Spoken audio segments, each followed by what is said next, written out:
Peace be to you all.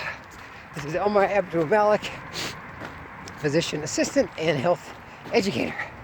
I'm doing my long run or long shuffle at the pace we're going right now. Tired.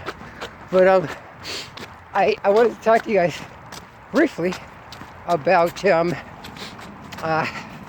going through your journey, your sojourn, as it were, in particular as it relates to academia.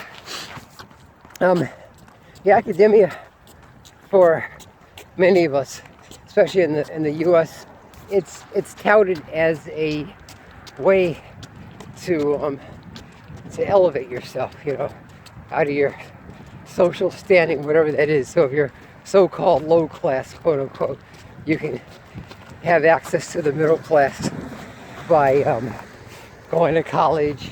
That's part of it's kind of black middle class paradigm. Black middle class, quote unquote. Go to college so you can grow up and get a good job.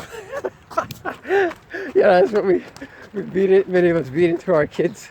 And probably not just black folks, but lots of other folks too. But I had two interesting observations that I made.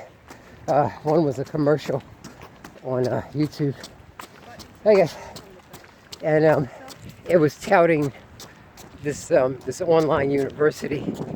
And one of the things it says, a degree is your ticket to middle class America. We offer many classes, blah blah blah blah. Like one of these for-profit universities. I said, man, this is really something. These things it's very aggressive advertising now.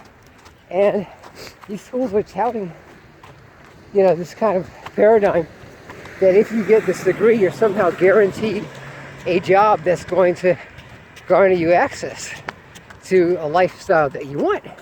And that's not necessarily the case.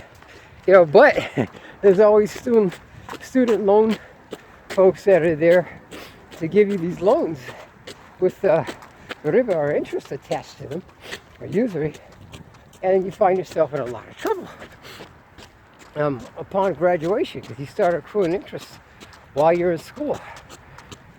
And it's kind of like, what do you do? Yeah, I'm telling my children now, to try to get scholarships, because we got 3, God willing, that'll be going to college within the next year.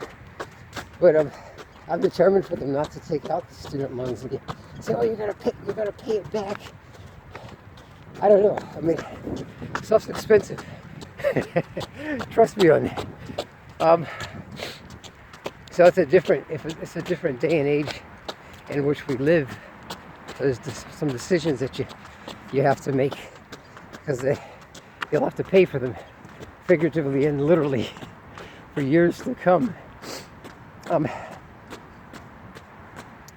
Ask yourself, is college even for you? Really closely examine what you want to do. I was telling my son here that this idea of you have to go to college to get a better lifestyle is relatively new in America. It really is. It hasn't been around for that long. There was the Merrill Act and things like the GI Bill that paid for people's colleges. But colleges are so expensive now, even with financial aid. That's true financial aid. That's grants and scholarships. Those things still don't really pay all of the expenses. You get a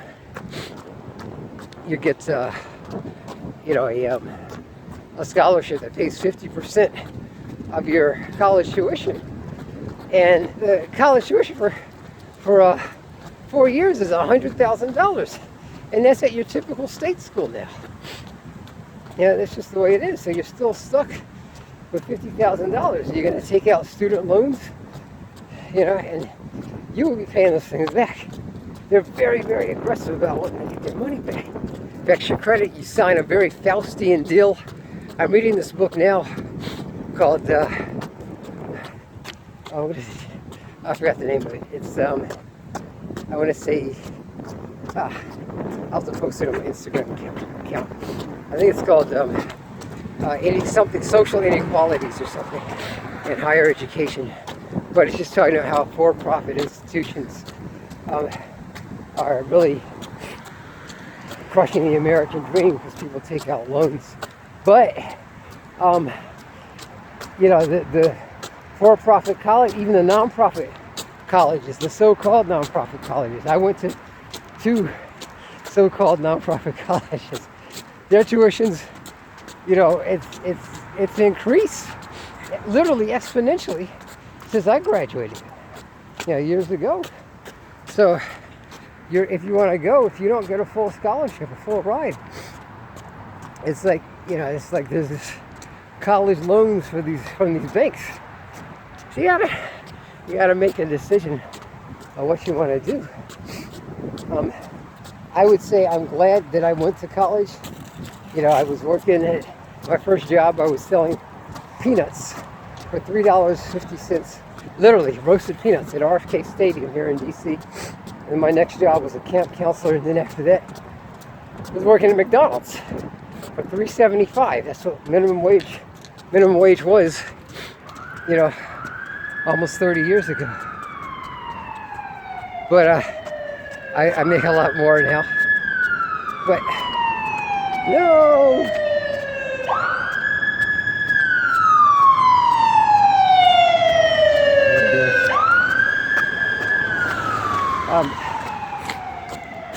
With the cost of living has gone up a lot. I mean, houses here in DC, in our neighborhood, they're approaching the $1 million mark. It's crazy. Food's gone up. Everything's gone up. So when you say, well, I'm going to pay back my student loans, if by the time you graduate, everything's more expensive. I thought I could pay them back. It's taking me longer. Maybe I can defer them. But now it's, you defer them, but the interest goes up. And maybe you default. God help you if you do that. But anyway, I ramble. I hope that person's okay, or the ambulance is gone. But look for scholarships. I'm going to post some videos. I'm going to really try to look for scholarships, and try to help you guys find where you can get scholarships. I'm doing it my wife and I are doing it for our kids now. Because sometimes they're just hard to find. For those of you guys that want to become healthcare advocates or actual healthcare practitioners, I'll try to find money for you in our scholarships, and then post them to Instagram and even YouTube.